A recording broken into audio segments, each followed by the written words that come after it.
जो हम घरों की जो रिकन्स्ट्रक्शन करें।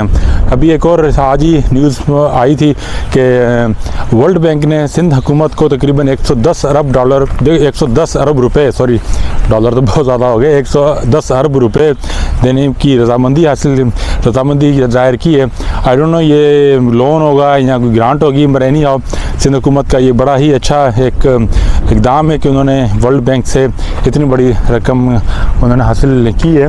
तो ऑब्वियसली हम ये जो डोनर वगैरह होते हैं या जो भी इंस्टीट्यूट्स होते हैं, इतना इजी नहीं है। हमें लगता है कि बड़ा इजी है कि यहाँ से पैसे निकलवाना, तो पैसे निकलवाना बड़ा इजी नहीं है। सिंध हुकूमत को ये अप्रिशिएट करते हैं इस इकदाम को।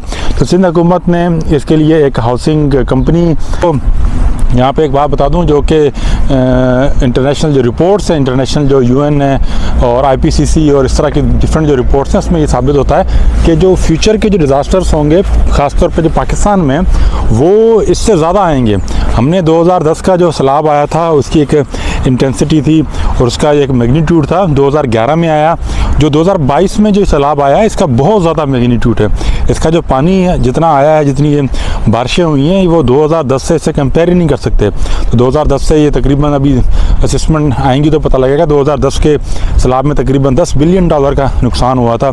अभी जो इनिशियल तखमीने आ रहे हैं वो तकरीबन 30 बिलियन डॉलर के नुकसान के तखमीने आ रहे हैं। इसमें वो सारा नुकसान शामिल नहीं है जो कि लोगों का इमोशनल और दूसरे किस्म का जो नुकसान होता है, जो मईशत तकरीबन 2 महीनों 3 महीने से बिल्कुल वहाँ पे पहिया नहीं चला मईशत का, ख़ासतौर जो सारे इलाके अभी तक पानी में हैं, सिंध के इलाके, तो उसका तो तखमीना आप लगा भी नहीं सकते।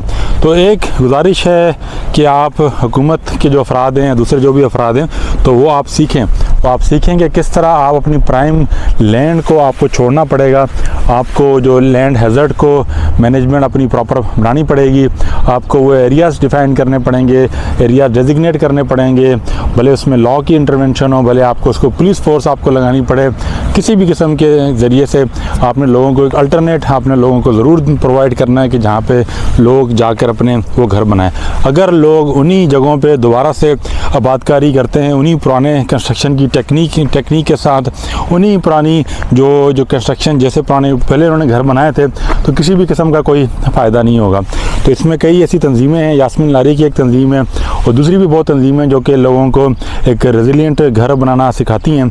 तो हमें उन लोगों की इंटरवेंशन ज़रूर करनी चाहिए जो सिंध ने एक रिकन्स्ट्रक्शन के लिए, हाउसिंग के लिए जो कंपनी बनाई है, तो उसमें अगर इन लोगों की इन्वॉल्वमेंट नहीं होगी तो बड़ा ही एक सानिया होगा कि हमें इतनी बड़ी इमदाद मिलने के बावजूद भी जो हमने रिकन्स्ट्रक्शन की वो प्रॉपर नहीं हो सकी। एक और बात यहाँ पे आपको बताते चलें, जो वर्ल्ड बैंक है वो आपके लिए नहीं बैठा हुआ। वर्ल्ड बैंक इसलिए नहीं बैठा हुआ, वर्ल्ड बैंक के या दूसरे जो इदारे हैं, मालियाती इदारे हैं या जो डोनर हैं, वो इसलिए नहीं बैठे हुए कि आपके जो सैलाब आए या कोई कुदरती आफत आए और वो आपको पिच इन करें, वो आपको ऐड दें। एक टाइम, एक लिमिट है, जो ऐड वो दिन ब दिन कम होती जा रही है। 2010 में आपको एक आपको यहाँ पे इंटरेस्टिंग चीज़ बताता चलूँ। 2010 में हैटी में भी एक अर्थक्वेक आया था, बहुत पावरफुल किस्म का अर्थक्वेक आया था, जिसमें तकरीबन 2.5 से 3 लाख अफराद हलाक हुए थे। और उसी टाइम में तकरीबन पाकिस्तान में भी फ्लड आया था। पाकिस्तान के जो फ्लड के जो मुतासरीन थे वो हैटी के मुतासरीन से बहुत ज़्यादा थे, मगर पाकिस्तान में जानी नुकसान बहुत कम हुआ था। जो हैटी को जो इमदाद मिली थी, हैटी एक आइलैंड है, अमेरिका के पास है, जो हैटी को उस वक्त जो इमदाद मिली थी, पाकिस्तान को उसका अशर व अशीर भी इमदाद नहीं मिली थी उस टाइम पे। तो उस टाइम पे जो 2010 में के सैलाब में जो पाकिस्तान को इमदाद मिली थी, 2022 के सैलाब में पाकिस्तान को उसका भी अशर अशीर नहीं मिल रहा। तो पाकिस्तान को जो मिलने वाली इंटरनेशनल इमदाद है वो दिन ब दिन कम होती जा रही है। इंटरनेशनल जो कम्युनिटीज़ है, इंटरनेशनल जो डोनर कम्युनिटीज़ हैं, जो ये फाइनेंशियल जो इदारे हैं, ये ऑलरेडी बड़े स्ट्रेच आउट हैं। दुनिया में एक कसाद बाजारी चल रही है, दुनिया में एक रिसेशन का माहौल अभी आया हुआ है, यूक्रेन की वॉर है, अफ्रीका में भी बड़े ड्राउट्स आ रहे हैं और क्लाइमेट चेंज के दूसरे मुल्कों में भी बड़े प्रॉब्लम आ रहे हैं। तो जितने भी ये ममालिक हैं, जितने भी जो डोनर और एड एजेंसीज़ हैं, ये ऑलरेडी बड़े स्ट्रेच आउट हैं। तो पाकिस्तान को न सिर्फ इस बार हमने देखा कि हमारे वज़ीर-ए-आज़म, हमारे वज़ीर ख़ारजा और दूसरी तंजीमों ने वर्ल्ड वाइड बड़ी कैंपेन चलाई है, तो जाके थोड़ी बहुत इमदाद मिली है बड़ी ही कोशिशों के बाद। तो हमारे अपने जो गवर्नेंस के जो मसाइल हैं, दूसरे जो मसाइल हैं, जिनकी वजह से जो फ्यूचर में जो इमदाद मिलेगी वो पाकिस्तान को कम से कम होती जाएगी।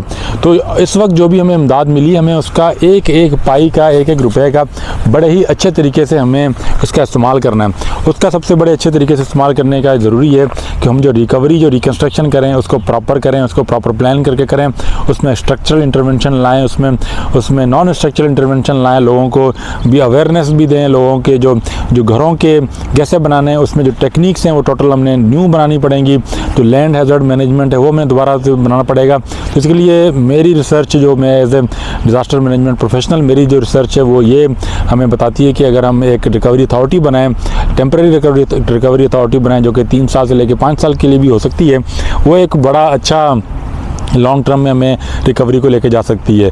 और एक बड़ी चीज़ें यहाँ पे कहने को है, तो आपको सिर्फ ये छोटा सा एक ब्रीफ मैंने बताया था ताकि फर्दर आपको पता लग सके कि दुनिया के दूसरे इलाकों में जो रिकवरी होती है डिज़ास्टर के बाद वो कैसे होती है। तो देखते हैं इस चैनल को लाइक करें, सब्सक्राइब करें for more such videos. Thank you.